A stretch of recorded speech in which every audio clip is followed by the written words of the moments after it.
Developing Strategic Writers in Grades K2. It's coming up on the Teaching Literacy Podcast.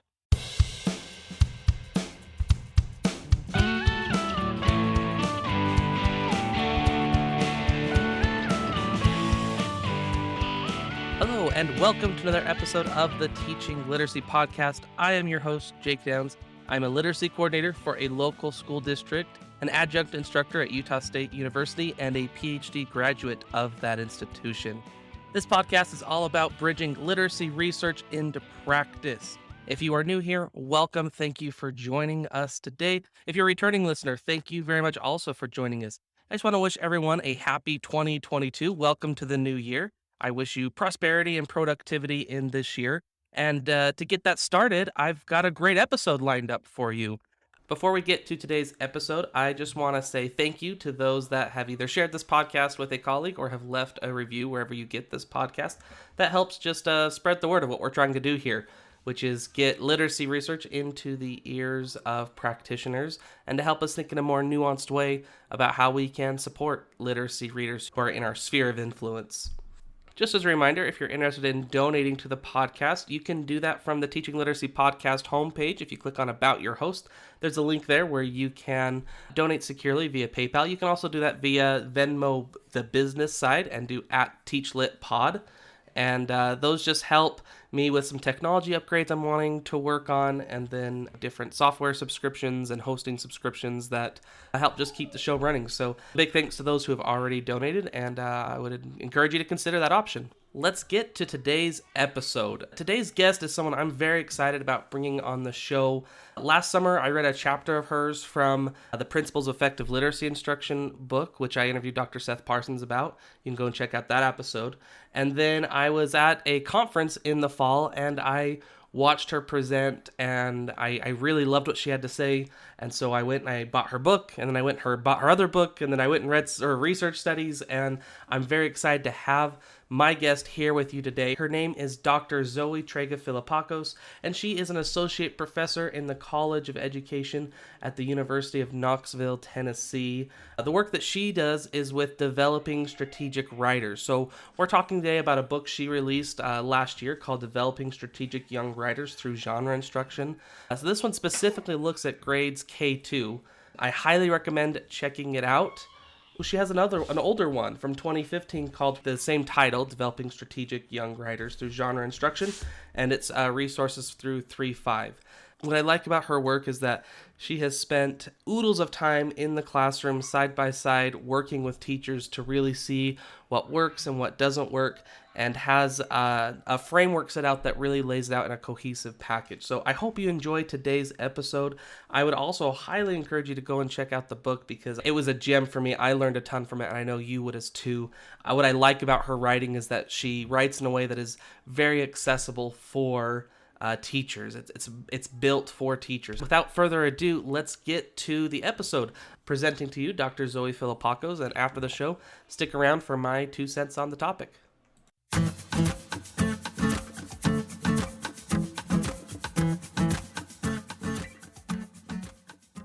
Dr. Zoi Philippakos, welcome to the Teaching Literacy Podcast. Thank you so much for having me. It's really a pleasure to be here and talk with you and be able to share everything that I can about the work we do on reading and writing. I'm very excited to have you. I absolutely fell in love with the book that I saw that you'd written when I was at ALER last fall. And the title of the book is Developing Strategic Young Writers Through Genre Instruction. And this is specifically about K2 we'll be talking about today, but you also do work with third through fifth, fifth through eighth high school. And then I even just learned, post-secondary. So maybe this will be the first of multiple interviews, but very excited to have you on the show. Before we get into it, can you give us just a brief background of who you are and how you became interested in researching writing? Sure. That's a great question. So I completed my studies in Greece. That's where I finished my first degree, my bachelor's degree. And then I completed my master's in reading in the United States. And then also my PhD. I worked later in postdoc as a limited term researcher, and I entered academia, the world of academia. I have worked as a classroom teacher, and this is something I have enjoyed And this is perhaps the reason I still work with teachers and I love being in the classrooms because I learn every time that I am in a classroom. Now, the reason I have an interest in writing is I think it started when I was um, early on in my life as a learner of how to write, but also when I entered my master's program in the United States, because I came from a an educational system where reading and writing were together and they worked very close to each other. And I was very surprised to see that they were not. And also, I had the privilege when I was working on my master's degree to work with Charles MacArthur, who is a researcher focusing on writing. And he was able to discuss with me all these questions I had and give merit to these ideas of integrating and combining, which are, again, came from my educational background because we write about what we read and also we write to express ourselves, but it's not, those two are not separate. They are not on two different blocks that may be one in the morning and one at the end of the day. So that's why I think that my interest in writing and research in writing stem from that, from the fact that it was a surprise to me and I saw an area of further investigation. And also, when I worked as a classroom teacher in the United States, I saw a need in the students to express themselves, to write um, beyond handwriting, beyond spelling, write to express ideas and communicate with an audience. That's fantastic. I agree. I think it's a peculiar thing we have here in the States where reading and writing aren't as close as perhaps they should be. And in some cases, never the twain shall meet. So a couple of things that really spiked my interest about when I first saw your book um, was of course of integrating the reading and writing is an emphasis that you have really predominantly. That's your central focus of it. That was one thing that piqued my interest. The second thing that piqued my interest was this particular book was talking about kindergarten through second grade, and I think those early writers, there's important considerations for us to be thinking about. But the third thing is you use a methodology called design-based research, and this is it's a mode of research that I've been interested in since early on in my doctorate program. Folks listening to the show, they're probably familiar with a more traditional quasi-experimental study where there's a treatment group and there's a control group, and the treatment group gets an intervention and they implement it with fidelity, and then you compare the results. And design-based research is coming from it's a little bit different mentality or different way of thinking, and I think it's very applicable to classroom teachers. Would you mind explaining and elaborating a little bit on design-based research and what it has to offer us in an educational context that might be, different than other types of research? Sure, sure.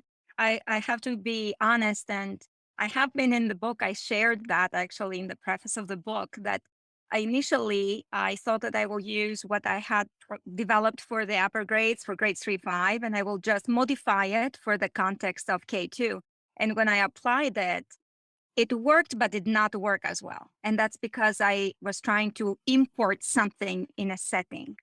And that's what design based research allows you to do, to figure out how to modify things, how to work on things. And that's why we went back into the sketching board and redesigned things and worked with teachers in order to have the lessons that we have in the end.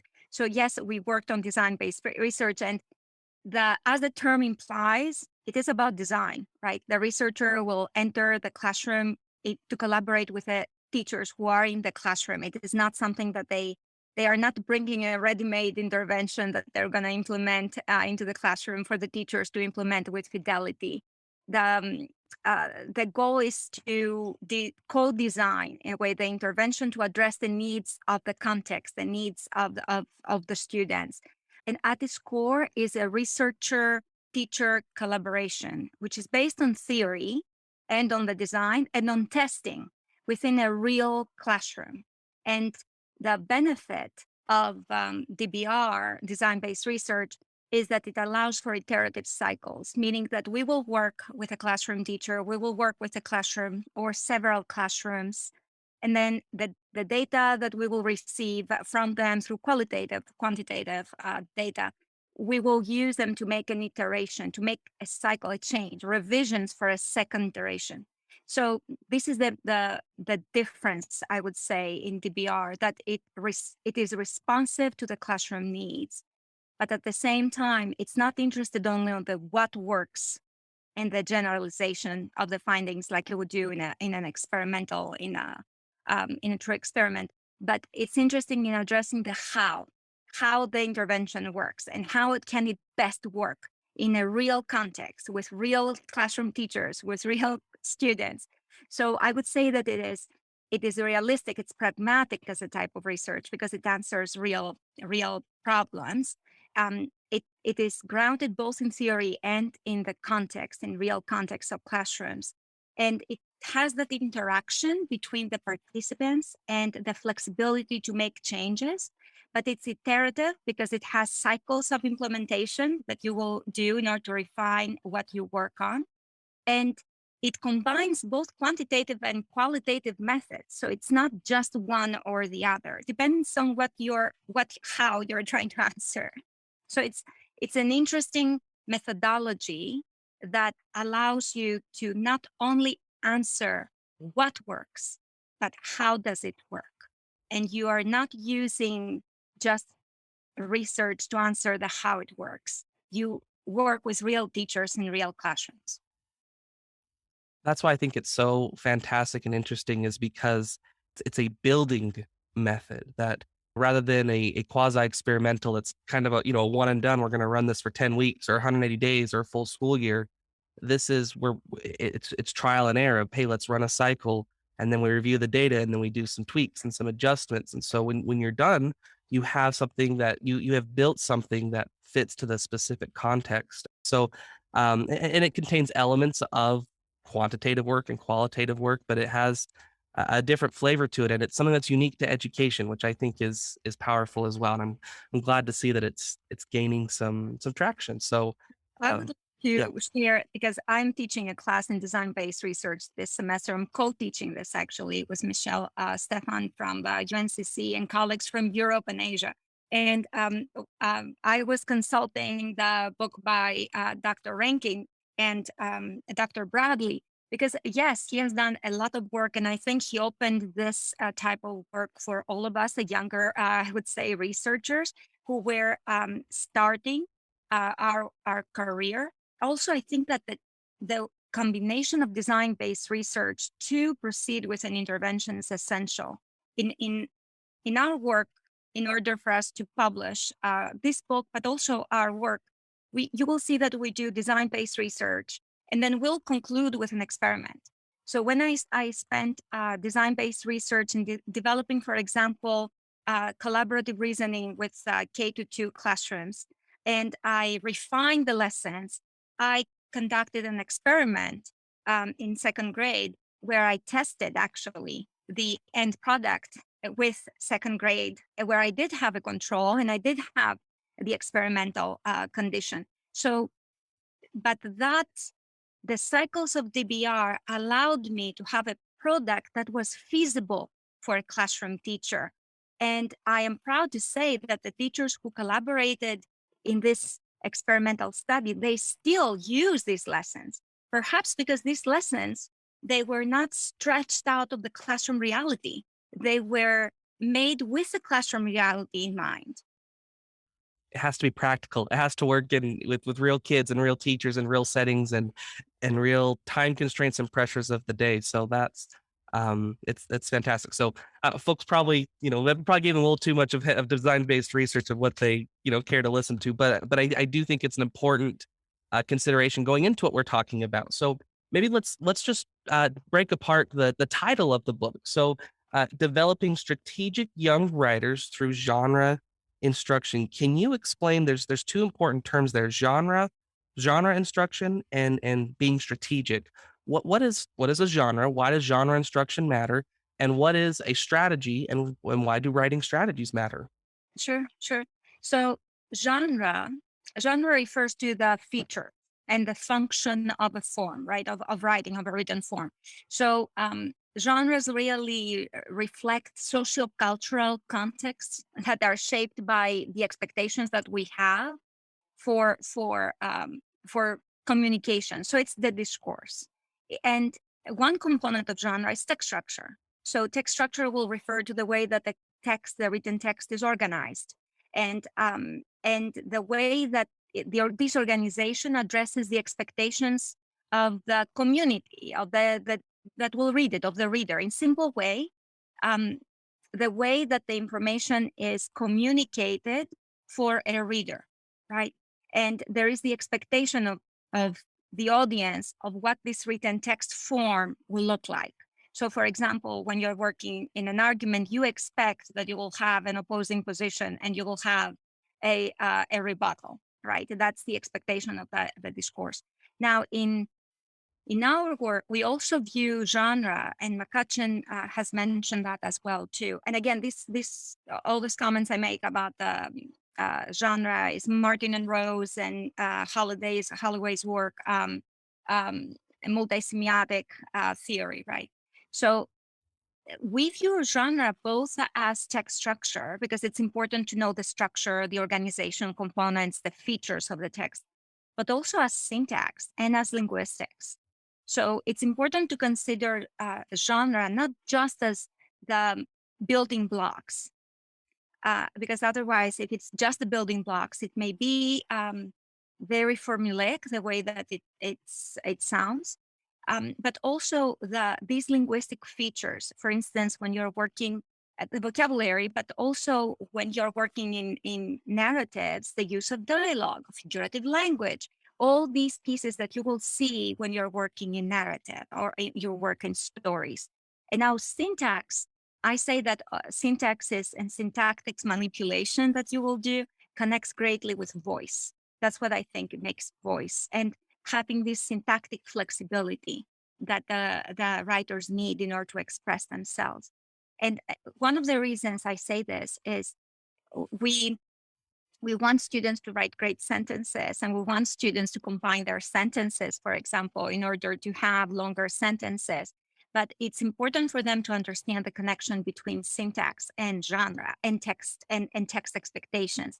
Because, for example, when you're working on a mystery, in a mystery, you will say, Zoe walked in the room. The room was dark. She was scared.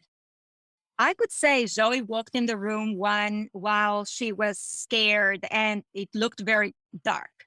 And I put it all in one sentence. But once I do this, I take away that part of suspense that mystery needs. So that's why we think that when you're looking into genre, you're looking both at the text structure, which is essential because you want the community of readers to respond to this type of the expectations you have as a writer and communicate based on these discourse expectations, but also the linguistic pieces as well as the syntactic expectations. So yes, we see genre including all these three pieces. And now you asked what is strategic. Well, when I think of the term strategic, I will say that I think it's flexible. So a strategic writer means to us, to me, that it's is a writer who is flexible in the way that they tackle a challenge, and they use strategies accordingly in order conscious processes, right? That's what strategies are, to problem solve. So I think of a strategic writer, someone who is able to think about the genre expectations, and based on the genre expectations, utilize tools that are relevant for planning, for revising, for drafting, for revising, editing, and completing their work. So that's what I think of a strategic writer. But when we think of strategies, so strategies we know are conscious processes that we will use. And in strategy instruction, as colleagues have shared, we are answering three questions. What do I teach? And that will come from cognitive science and cognitive research. So we'll teach planning because we know this is challenging for writers. We'll teach revision because it's challenging for writers. But also the second question, strategies instruction, is how do I teach, right? What do I teach and how do I teach? Well, how do we teach comes from research on pedagogy. So we know that teacher modeling is a very strong pedagogical approach that we will use. And the third question that we answer, or we ask, the third question we ask is, how do I support independence? And you support independence through self-regulation. So in overall in strategy instruction, you will see these three components always: explicit and systematic instruction of strategies and skills. You will see teacher modeling and collaborative practice, a gradual release of responsibility, I would say. And then you will see a focus in supporting students' independence. So in genre, incorporating this component of genre, we really address the challenges that the students will face and problem solve with this expectation of the discourse in mind. Yes, that was fantastic. Something that um, was eye-opening for me when I read your book was the connecting of a strategy to self-regulation, and it kind of took me aback for a second, but as it settled in, it really makes a lot of sense to me that when you're writing is a very cognitively demanding task. I think I read Steve Graham say somewhere it's the cognitive equivalent of digging a ditch. So there's a lot of competing priorities. There's a lot of different things that have to happen, and that's where the strategic part of it and the self-regulation part perhaps comes in is deciding what matters most right now in this moment, and being able to leverage that, and it's being able to prioritize different aspects of good writing at different parts of the process in order to get a cohesive product that over time is supporting independence. The emphasis on gradual release there and supporting the student independence via self-regulation, I think is really powerful. And that comes from research, from meta-analyses Right. that folks have done. Sure, and I would say that this work it's greatly inspired, right, by the work of Steve Graham and Karen Harris. Harris has done extensive work in self-regulation, and the SRSD, the self-regulated strategy development model that she has. So I would say that we step on the shoulders. Is this we stand on the shoulders of the giants? And I think that the work that colleagues have done in strategies as well as self-regulation before, it's essential. So there's another plug I think for DBR research is it allows you to sort of pull threads from lots of diverse kind of areas of research and make it into something cohesive.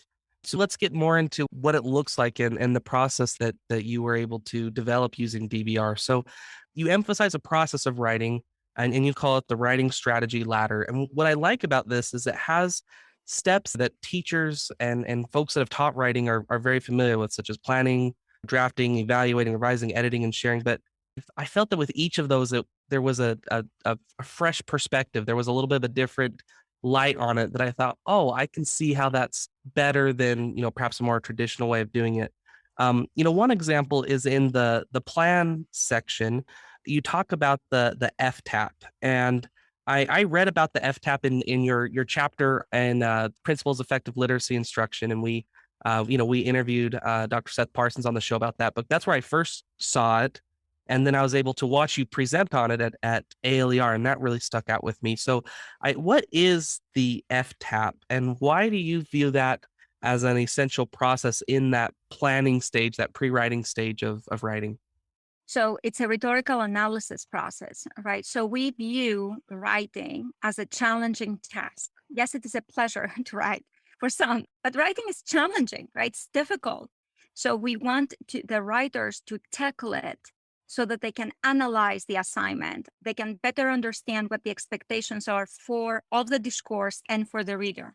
So in order to do this, we do a rhetorical analysis, a task analysis with goal setting. So the FTAP guides the writer to ask questions that will help them analyze the writing assignment, the writing prompt, or the question that is given to them at that moment.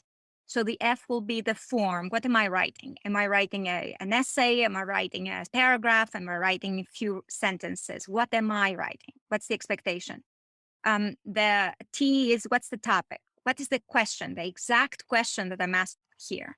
The A is who is the audience for this? And that will trigger now linguistically what I'm going to use. What type of language will I use? Do I use context specific? Do I need to address specific language, specific expectations of the discourse again?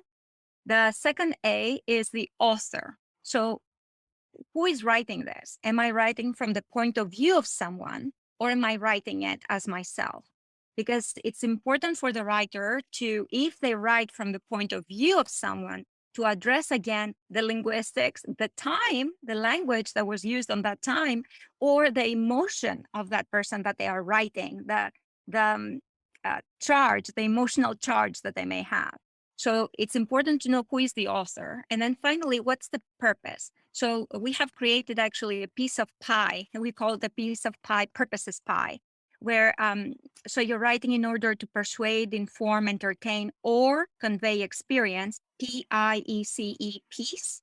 So what is the purpose? What piece of these purposes pie are you using?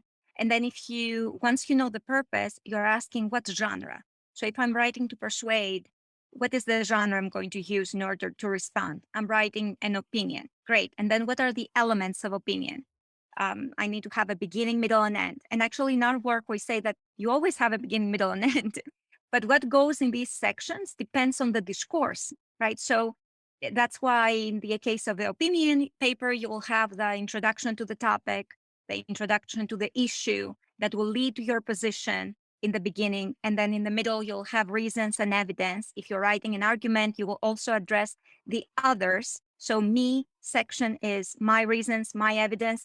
And then the other section will have the opposing position, the reasons for the opposing position, and the rebuttal. And the end will restate the position and leave a message to the reader for the reader to think and act and do something about this issue. So this is the FTAP is a way to lead the writer into analyzing the assignment. But I will be very honest with you, because this again is the value of DBR in our work. FTAP forces, in a way, politely forces, urges, I should say, motivates the writer to reread the assignment. Because we saw several times working in classrooms that the youngsters, our students, would see the assignment, will read through it quickly. They will understand something different at times than what the assignment was asking. And their outcome, the result, what they wrote was not responding to the question, not because they did not have the cognitive capacity or the knowledge, but because they rushed. So the FTAP analysis allowed them to reread, identify in the text what the questions, what the answers were, and then really know that I write an opinion paper here and I know how to write it. So the strategy for teaching strategies and the strategy ladder we have allows them after to walk on it using the confidence that I know what I'm writing. But in our work, we use the FTAP also for reading, because when you understand it, you can use your own terms, your language, you can connect it with your experience. You can do what we, like, again, what everyone says about comprehension, extracting and constructing, right? And that is the reason we want them to, we see that using this process of note-taking better understand. Not only they better understand, but they can also summarize the information and feel confident again that they have understood and they can use that information in their own writing. So I would say that the FTAP is a problem-solving technique that you could use, a rhetorical analysis approach that applies both in writing and reading. But the goal is confidence. I really want to empower students to be confident in tackling any reading and writing and not be overwhelmed or feel that they cannot do something. They can't do everything. Absolutely. I completely agree. I think one of the power of something like the FTAP is that if we're going to try and integrate reading and writing better, we're realizing that those are inverse processes, right? Reading being the input and writing being the output, to as a great oversimplification. And so we can use the same tools in both. And that's the power of something like the FTAP is we can use it in rhetorically being able to analyze a text to build some knowledge from it, but we can also use it to help plan a text that we're writing, and being able to use some of these tools as two sides of the same coin. That's how we start nudging towards having reading and writing be more and better integrated. And you mentioned that the strategy for teaching strategies. Can you elaborate a little bit on that? Because so much of what you offer in this book is hinging on that one process. So we have developed, and this came actually from our work with older learners too, with STIPS, with Charles MacArthur's, our collaboration on the post-secondary settings. So we developed a strategy for teaching strategies so that teachers will use that strategy to teach any genre and across any genre. And again, we are utilizing what other colleagues have done, Englert's work on providing instruction as well on the cognitive strategy instruction for writing, as well as the work of Karen Harris on SRSD and the steps of writing. So we made great modifications, I would say, and we have incorporated this for the younger learners. But in the strategy for teaching strategies, we begin with an introduction to the genre. And we are addressing, so what is this type of writing? What is the purpose of this type of writing? Where do people use it? Why will they use it? So we are addressing the declarative and the conditional knowledge, right? So what it is, why it's used, where will it be used from you? Why is it important for you to learn this? And I always say to students when I work in classrooms, yes, it's important for you to learn it because the teacher tells you and because you are in a classroom, but why in life will you need to be able to write an opinion or to speak in a way that you will convince others? So it's important for them to get that buy-in in a way. So so we are addressing declarative and conditional knowledge. And then at the introduction of the genre, the teacher explains the elements of the genre, the expectations of the discourse, and then conducts a read aloud. And in that read aloud, shows to the students how to extract main ideas from the reading using the elements of the genre. And at the very end, the teacher summarizes, showing to the students that if you know the genre elements, you can both write, and I will show you how to in the next lessons, but also you can understand what we read. And this is a practice they can be using across all the readings that they do. Then in the next lessons, in the next section, I would say, not lesson, the teacher will model evaluation of a good, well-written example for this genre and a weak example. So there is an evaluation where the teacher shows how to apply the evaluation criteria for students to develop a schema of what is that I'm expected to do. So the well-written example is not an adult example. It's an example that represents the expectations for the grade and the expectations for the learners, right? So they can reach, that's something they can reach, but it's not lower expectation, a good example. It's the expectation for the grade level, if I can make this clear. And then after the teacher models, the students collaboratively will practice, and then they will practice in small groups using papers written by unknown others. So they're not papers of their peers. And they then analyze their own pre-assessment. And we place our pre-assessment immediately after the teacher think aloud, the teacher read aloud on purpose. So the students will have developed an understanding of the genre before they complete the pre-assessment. So when the teacher models evaluation of good and weak examples, the students already know the evaluation criteria and they analyze their own pre-assessment to set goals. So then they will say, okay, my goal is to do X, Y, Z. If we see that the student has missed everything, all the elements, for example, beginning, middle, and end, then we work with the teachers to give them manageable goals. Because for someone who's a struggler to set as a goal, I want to have a 5-paragraph essay, a 6-paragraph essay, that's going to be overwhelming. But for a student who struggles, right? And I purposely use the term struggle. I'm not using it in order to say that in any way to put down the writer, the learner, but I have seen that struggle. And I speak for knowing the challenges that students face when they feel that they have been completely shut down. And that's our effort, not to have them being shut down.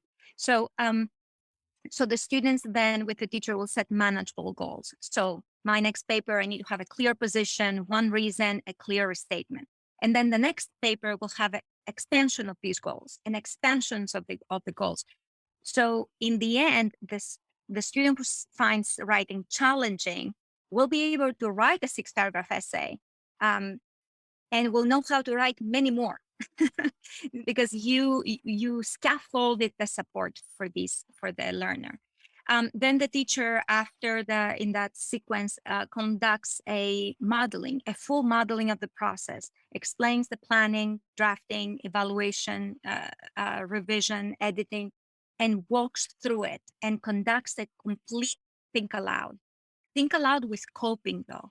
So the teacher is problem solving as is modeling for the students how to complete the writing.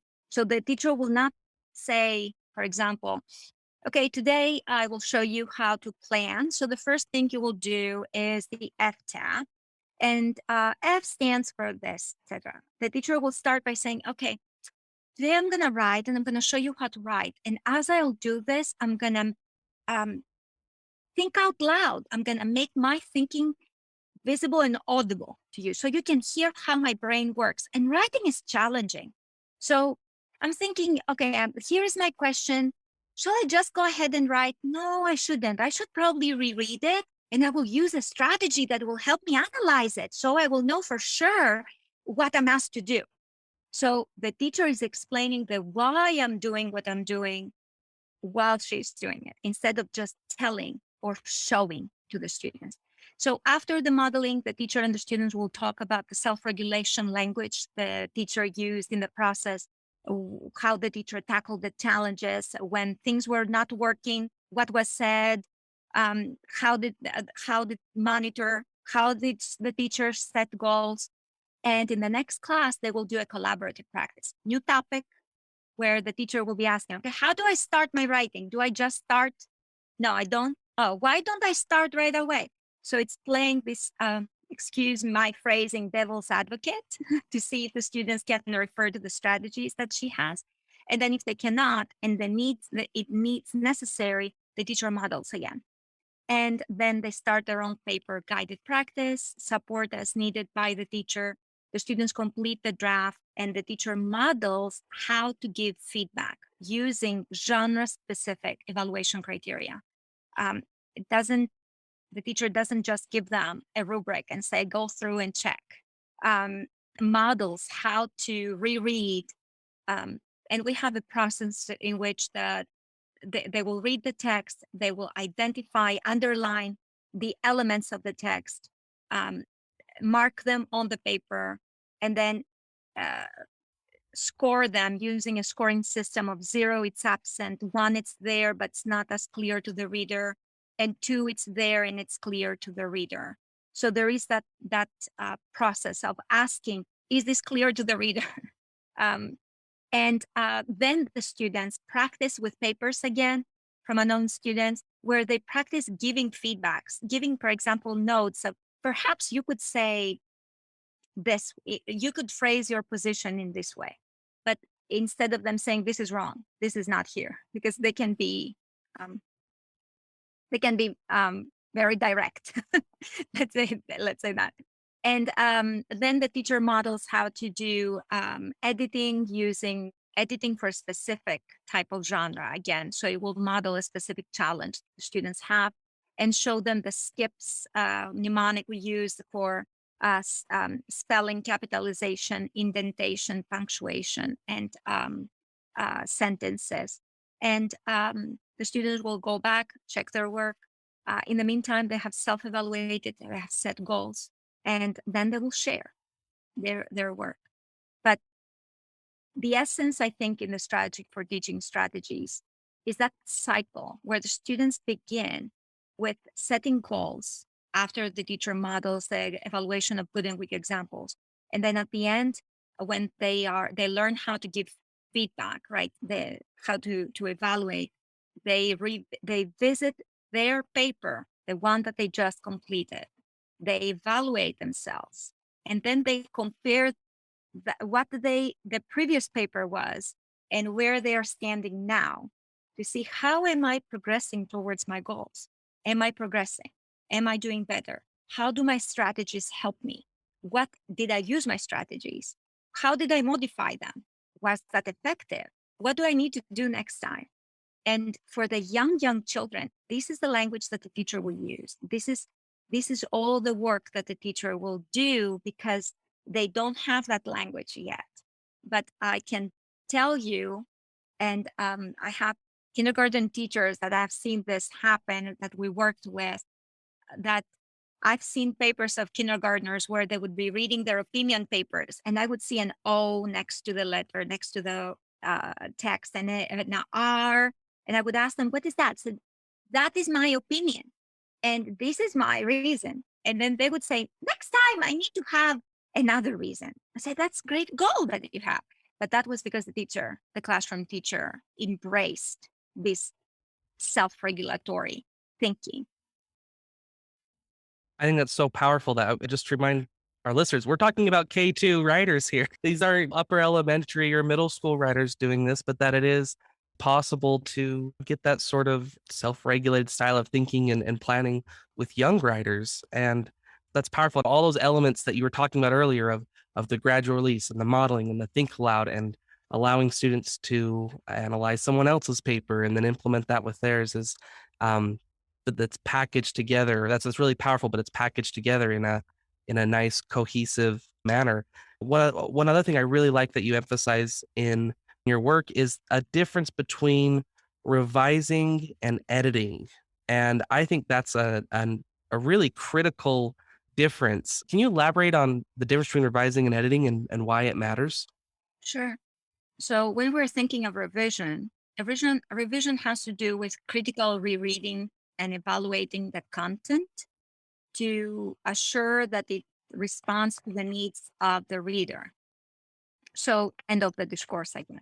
So in the case of a revision, I would say reviewing in order evaluating to revise, because I always think that evaluation is the process of critically rereading and asking, is this responding to the questions for the reader? And revision is the actual act where I'm making changes, and these changes will be global changes, right? They're not just they can be on the context of one sentence, but usually when you're making revisions, you're going to think of the ideas throughout and how they are connecting from paragraph to paragraph, from section to section. So revision is very powerful, and it's very demanding.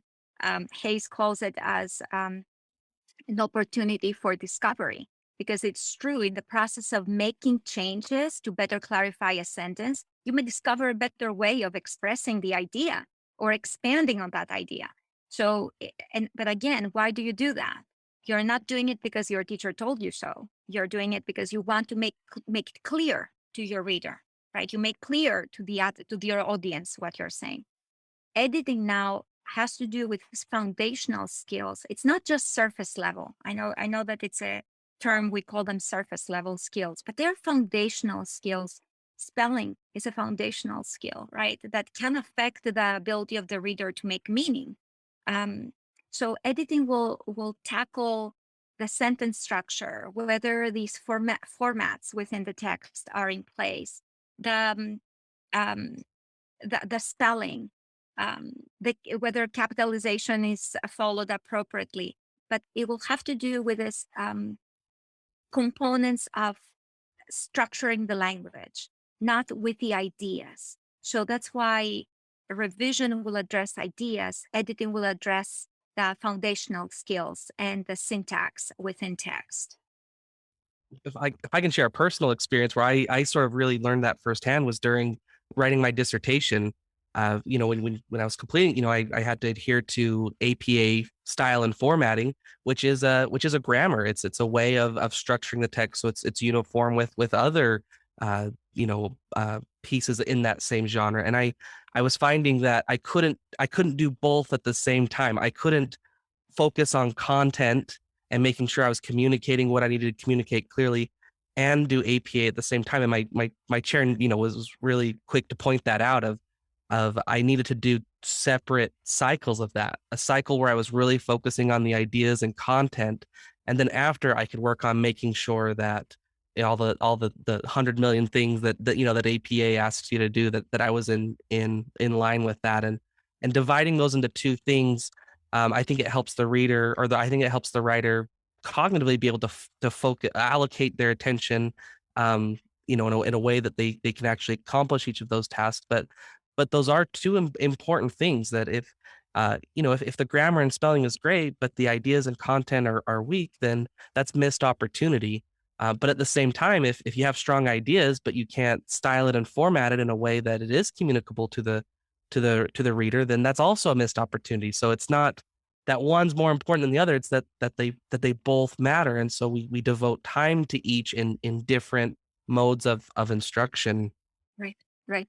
And I will say also that with the young students, because they are learning all these, it's important for them to understand their ideas matter and that they express their ideas. That's why we focus on dictation, right? At the very beginning, we want them to say their opinions and give us a reason. We want them to speak, to give. That's why, in that strategy of teaching for teaching strategies, the instructional components that go there, they will be based on the needs of the grade too, right? So in kindergarten, first we start, and second too, we start with collaborative reasoning, for example, where the teacher and the students have an exchange arguing about the character of a book, and we use um, Mo Willems' pigeon texts because they are wonderful in this dialogic interaction between the audience and the character, where the teacher is the facilitator. So the teacher will ask, "Do you think he should drive the bus? Pigeon should drive the bus?" And the students will say no. And the teacher will point to the sentence frames, again, that have to do with their response. Students may not be able to read yet, right?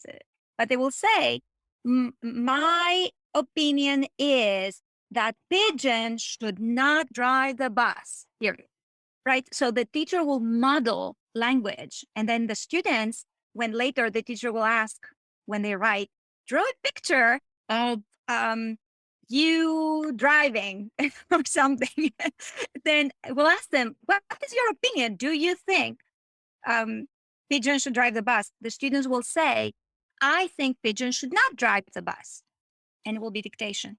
Later, as they progress in kindergarten, the teacher will make the lines and the student will write not probably with just the N at the beginning, drive, and the J, because that's developmentally, that's what it's the affricate that will confuse. Maybe the V, maybe drive the bus. They may miss the V and they will write the B for the bus. But the ideas are there. So if instruction works on a parallel of strong phonics instruction, right?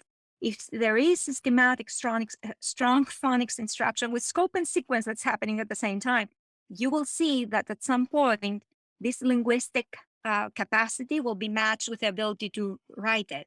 But if we start immediately saying to the student, this is wrong, it's not spelled correctly, spell it correctly, without giving them the time to use invented spelling so that they will explore the function of the application of the alphabetic principle, then you will see that they will not, the ideas will be blocked as well. So that's why at the very, very beginning, language is very rich, very rich. And the teacher can still support this syntactic development without giving more emphasis on the editing or on the spelling and letter formation and these foundational pieces alone.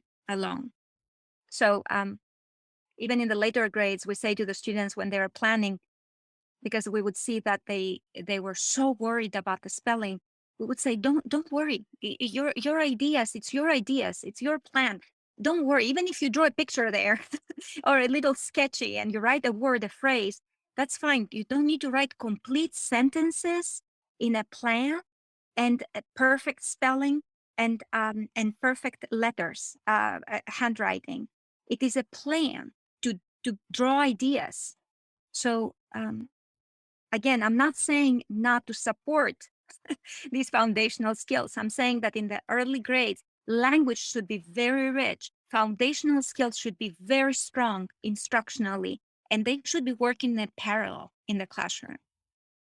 That's wonderful. Thank you for that. A listener may be listening to this and thinking, "Wow, I can't even teach a handful of genres. How can I do a whole plethora of genre instruction this way?" But the way you advocate for it is this is a process that actually happens in a fairly truncated amount of time. It's 3 weeks, if I remember right. Can you just kind of provide a brief overview of how a 3 week cycle of instruction can look using this format that we've just described? Sure. So, as I shared earlier, we're using this strategy for teaching strategies, right? That is, it's the blueprint of instruction. And if teachers use this blueprint, they can create their own lessons. Actually, we want them to create their own genre lessons. I also would like to say that we need to be realistic that in a classroom setting, because of all the demands that exist, a teacher may not be able to teach 5 genres, 6 genres, but they will read many more genres. So if you're applying this FTAP strategy that I mentioned earlier, both in reading and writing, the teacher can introduce the genres, the beginning, middle, and end, the structure, the linguistic and the syntactic idiosyncrasies of a genre, even though they haven't taught it in writing, right? So you can teach the fable and how a fable is different from another fiction text like fantasy by just going through the FTAP process. So I want to make that as a big idea first before to show you that it's possible if you are integrating all these across the curriculum and you don't just view them as part of my writing time. That's a key piece in here. So if you're using the strategy for teaching strategies, the teacher will begin the first day, will start the introduction to the genre and why we do this, and then we'll do the collaborative reasoning with the dialogic argumentation. And if the classroom is kindergarten, I suggest do it another day. It's not going to hurt them. They express themselves even more. Now you're starting showing and pointing to these sentence frames as you speak, and the students gradually start saying in response or echoing you, or as you paraphrase for them. It's not I'm not advocating of the teacher initiation, student response, teacher confirmation. I'm advocating more for student response, teacher rephrasing, student repeating, teacher confirming, student repeating better. So it's much more of a dialogic interaction with the students. Then the teacher will model how to write, and the teacher will do it very quickly in one sitting. And then the teacher will do one more again and ask the students to respond if you're working kindergarten, and they may respond with a picture and then with their opinion, right? Why do you think that pigeons should drive the bus? I will give the same example. And the students will draw, and then they will say something. And then the teacher will underline the sentence, underline the words that they will say, and then they will write on top so that they will start developing word awareness, and then how exactly you are putting ideas into from your speech stream to writing. So for kindergartners, it will look like this after the teacher modeling. For second graders, after the teacher modeling and the collaborative practice, the students will start writing their own, right? And then the teacher will model evaluation on the next day. And then they will practice evaluating papers, and then they will meet together to peer review. And then the teacher will do editing, and they will edit their work, and they will share, right? They will share their work with each other, with the classroom. They will share it. And then they start a new response to a new paper, which this time it can come, the question, from science. It can come from social studies. It can come from something else. So they are using even information they know or they are working on. And they will do again 2 days of writing. So I'm in the second week now. Let's say I brought us up to Wednesday based on what I shared. They will write their paper. By Friday they completed it. They meet on Monday. They do peer review again. They evaluate their paper. They are sharing it. They start a new paper, and then again 4-day cycle. They complete it. They share it, and then they choose which one they want to revise. We give them a choice after writing 3 papers to look through their work and say which is out of the 3 would you like to revise and publish, right? To share with in publishing. So the key piece is the first week where the teacher does the modeling and they work collaboratively, because this is the time where they see the teacher live using all the strategies. And trust me, everything they will see the teacher do, they will do. So if the teacher misses pieces or says, I'm running out of time, I'm not going to do this part, they will not do this part either. So it's important, this modeling, to be exactly on what we want the students to do. So if you use your self-regulation there and saying, well, how should I do it? Oh, maybe I should cross out all the things I'm doing. Then the students will do the same thing when they are writing. Um, so it's important this first week where everything is introduced and the students are getting into the writing using this process, these strategies and tools. It's important that it's very thoughtfully planned, pre-planned by the teacher. So it's not that it's not feasible. It's feasible, but you need to plan for it. Right? It's not the type of work that you will. It's not. I say it's not like all. I would say all instructions, right? It's not like a cooking book that will open and say, okay, what does it say I do here? I'll do this, and then you do it. It's you really need to prepare your materials ahead of time. You need to know if you have them all. You need to know how things are. Plan your time. Plan accordingly. So if you run out, you'll know where to stop to continue the next day. What we are trying to do is to have the modeling in one session, because that way the students can see how you use the ideas from the planning to write it and then to evaluate it. Otherwise, if it's spread so much across the week, they may not see the relevance of planning. And usually they don't use the plan. If they may have lost it, but they may not use it.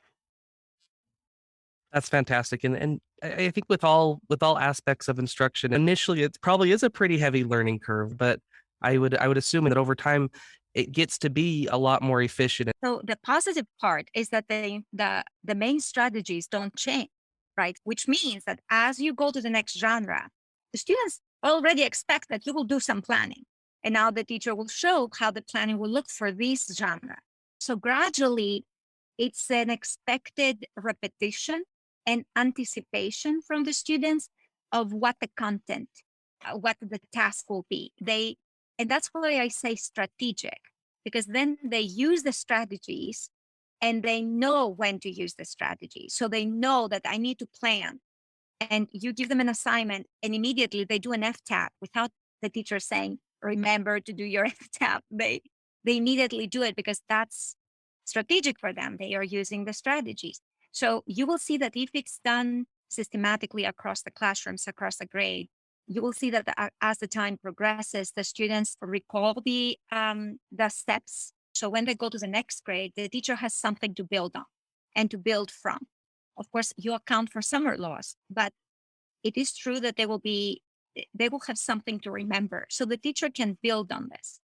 And the next grade, the same. So gradually, across grades, you will see that the students are more confident in their will and ability to write, but also much more efficient in the use of the strategies. And you may be thinking that, oh, it sounds like a formula. It's not, because you're working at the same time on the linguistic capacity of the learner. So they have choices on the ways to express themselves. So they don't all sound in the same way.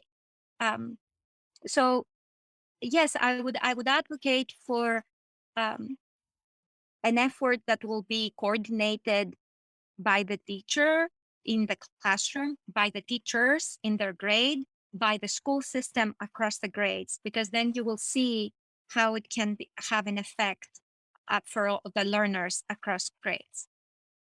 Wonderful. And that's really powerful because the strategy, it takes time to integrate that, for that to become self-regulated. And we're always on this spiral staircase of language where we are constantly learning more syntactically complex language. And so we've focused on the pragmatic classroom aspects of it, but I don't want to neglect the fact that this is all the process that you used to build this was very data driven and evidence based, and that you have studies published in peer reviewed journals off of this.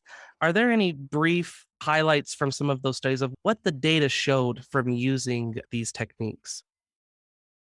So when we conducted the DBR studies, we were able to see what explanations we needed to provide to make sure that the content was implemented with as it was intended from theory, but also through DBR, we also understood the challenges that teachers faced in differentiation because we have a differentiation model for reading, but writing is not. It's much more challenging, and teachers need to conference with students. And imagine a classroom of 30 will be very difficult, right? So we not impossible, but challenging. It requires coordination. So we have through this process of DBR, and as we were trying to develop now the model, the professional development model, we also created matrices for evaluation for teachers to plug in their data of their students so they can identify groups of students who have different challenges as those relate to genre. I'll give you an example. After the first cycle that they taught, let's say, opinion writing completely, and then they taught procedural, and then story. They revisit opinion. When they revisit opinion, they use the data that they have collected at that time because they always collect pre-assessments to plug them into this matrix that I'm sharing. And then they see that they have a group of students who really are challenged with evidence. And then a group of students who are missing completely the ending. And then a group of students who are doing pretty well. So mini lessons that they will do. They may do a general lesson on evidence, but then they need to work with this small group of students on evidence. So they will have smaller conferences that they will do with this group.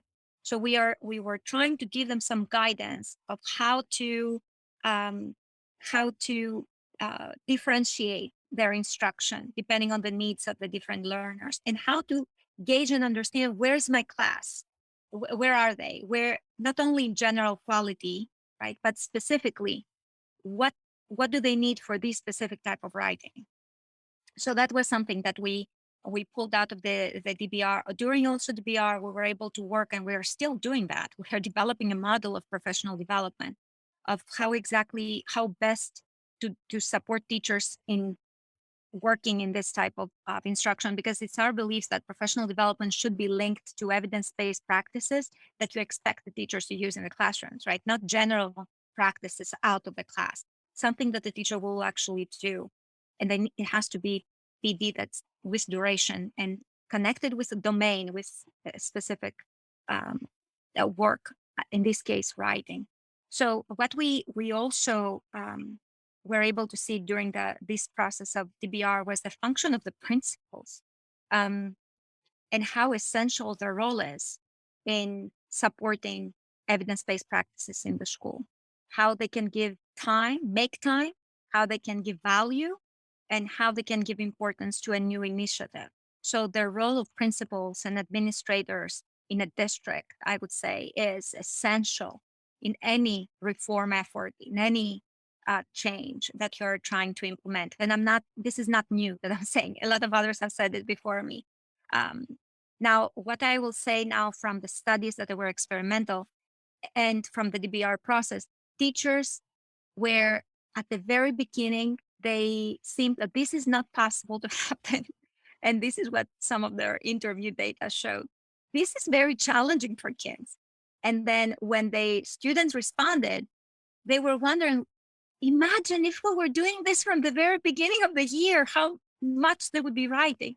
So the teachers were um, excited, but surprised and excited at the same time with the progress of their students, which again, that excitement simulated more their excitement to continue with the approach and to teach, right? So seeing their students improving changed the teacher's self-efficacy and confidence. to continue working in this way. We also saw changes in confidence. We have confidence scales that we used, and we saw that the teachers who were in the experimental condition, they increased in their confidence compared to teachers who were in the control condition. In one of the studies, if I recall correctly, it was done with procedural writers in first grade. The control, the control condition had higher confidence compared to the treatment at the beginning. And at the end, the experimental condition, teacher's confidence was higher. And the sample was small, so there was no statistical significance, right? So I need to make this very, very clear. But there was change on the teacher's confidence. So that's something that we have seen. Teachers not only excited, I would say, they are excited to see, and I still talk with these teachers, right? They send me samples. I'm able to see the work of their kids. They see the students using these writing processes, and they're writing outside of school. So I have a second grade teacher who will send me a student's paper because the student didn't want to go to the swimming, and wrote the letter to their parents explaining why he didn't want to go swimming. And the parent brought it to school saying, I told him who taught him and to write like that. And he said, my teacher. So I'm surprised that he did that. But the students do it out of class because they see writing has a purpose that is beyond teachers' classrooms and schools' classrooms. And it's important to make this very clear that what you learn and read and write here is in preparation for outside. Wonderful. And it's a great note to wrap up on. Again, the title of the book is Developing Strategic Young Writers Through Genre Instruction. And then you have a book that's third through fifth, that's a couple years old now. And then there's the K2 one that's new. And I heartily recommend it for any educator or pre-educator or building or district administrator. There's a lot of power in this. And I hope through talking with Dr. Philippakos that you're able to see that as well. Dr. Zoi Philippakos, one last question for you. What do you think makes a great teacher in the classroom? Oh, wow. Let me just say that I have worked with many teachers, and I have never seen a teacher who does not want to do the best for their students. And it's inspiring for me. And I say this with sincerity, to be in classrooms and seeing teachers. They work so hard and they believe in their students. Teachers need to have support, that it's not a one-time support and beginning of the year or the middle of the year or the end of the year. Teachers are professionals, and like any other professional, they need to receive professional development in order to increase their skill, improve on their skills and strategies, like in any other profession. So I need to say this from the very, very beginning, that I really respect and love working with teachers. I always learn when I'm in a classroom with a teacher. Yeah, even though I have been a teacher, I always find inspiring working with great teachers. What makes a good teacher? I would say a teacher who has strong pedagogical knowledge will be able to apply practices that are effective for their students. Also, a teacher who is a critical reader themselves will be able to examine evidence-based practices before they adapt them in a classroom.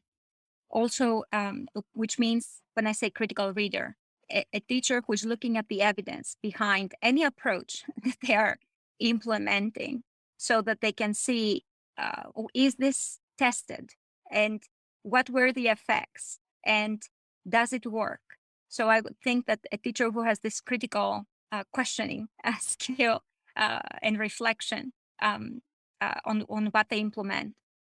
So strong pedagogical knowledge, ability to be a critical thinker and critical reader, and ability to reflect on practices, setting what I call instructional goals, using data to set instructional goals and identify what to do in the classroom, but also using data to set professional goals. So you can seek opportunities for growth and improvement of practice, if I can call it improvement. But it's much more goal setting, a process of goal setting. So being reflective, using data and observations of students and students' needs and classroom needs, and at the same time setting instructional professional goals and growing. Our profession is requires this ongoing professional growth, so that we are reflective on the classroom needs and we are using evidence-based practices in order to support the students, all learners, all students, because they all can be writers and they all can be readers. So if I were to say what makes a good teacher, these are the elements that I would say make a good teacher: strong pedagogy, critical perspective, seeking evidence-based practices, and the ability to be reflective, seeking opportunities for ongoing growth, being an ongoing learner. Dr. Zoi Philippakos, thank you for joining us on the Teaching Literacy podcast. Thank you so much for having me. It was a pleasure. Thank you.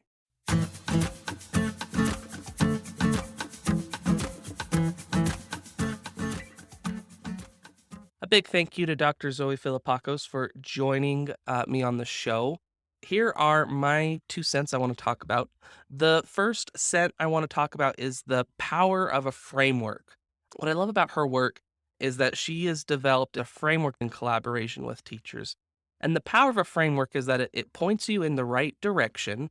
It lets you know the direction you should go and it helps you make decisions within that framework, but it's not necessarily a bulleted list of da-da-da-da-da-da-da-da, day one, da-da-da-da-da-da-da-da, day two.